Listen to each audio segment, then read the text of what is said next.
நான் சொல்றத முழுசா கவனி. அம்மா சொல்லி முடிக்கிற வரைக்கும் கவனி. உடல் உறுப்பு தானம் செய்வீர், பல உயிர்களுக்கு மறுபிறப்பு தருவீர். ஆகஸ்ட் 13 உடல் உறுப்பு தானம் தின. நன்றி சொல்லணும். ஓகேவா? சொல்லு சொல்லு, அப்பா பார்த்து சொல்லு.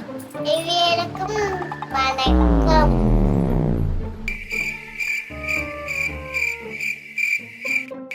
ஐயனுக்கும் வணக்கம்.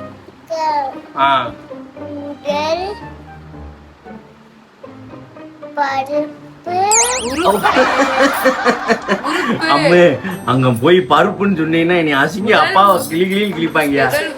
ஐயனுக்கும் வணக்கம்.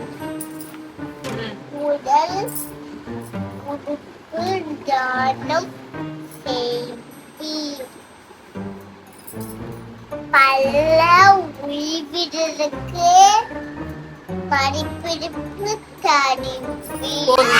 நன்றி. நன்றி. அவ்வளவு.